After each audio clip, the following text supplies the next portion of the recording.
Florida prosecutors say it cost them $82,584 to search for little Kaylee after Casey, of course, claimed that she'd been kidnapped by Zanny. The government wants her to pay that. Prosecution wants Casey to pay $141,362 in court costs. Okay, that's another amount on top of this. There we go. And she also owes the IRS $70 grand for good measure. PopEater, Rob Shooter, she's going to have to make some money to pay off all of this.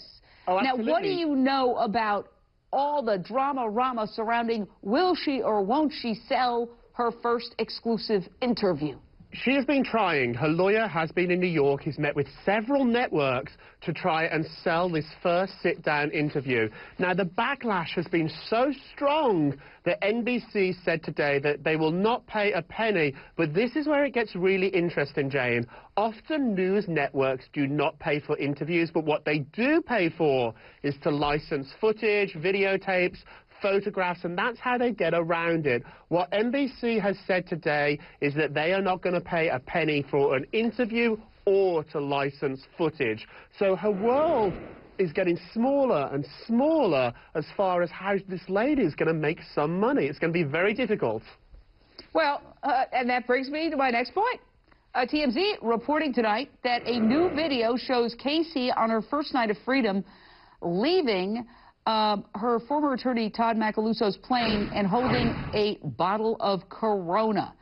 Now, we're going to actually talk to TMZ, claims they've seen the actual footage of this, and we're going to talk to them tomorrow. But basically, they're essentially saying that this video is being shopped around by Casey's people, I'm reading from TMZ website, along with anything else that isn't nailed down.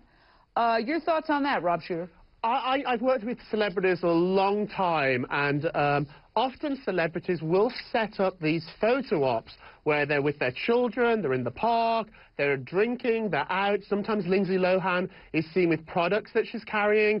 Quite often they make money from these photographs, but it's a very small amount of money compared to the sort of money that she owes. These photographs might be worth between $2,000 and $5,000.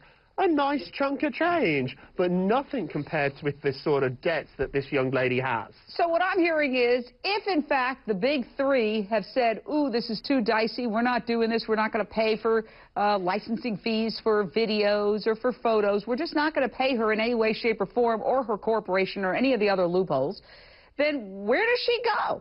She doesn't. She has very, very few options. She can do appearances here and there and earn a couple of grand here and there, but she needs a big deal. She has enormous debts, and maybe, and this is where she's possibly got a chance, she might be able to sell this interview abroad, and that's where she could make some money. Well, that brings us to Al Taylor, who said he was going to do it, and that's the defense got so mad at me for interviewing him. Thank you, Rob. Love you.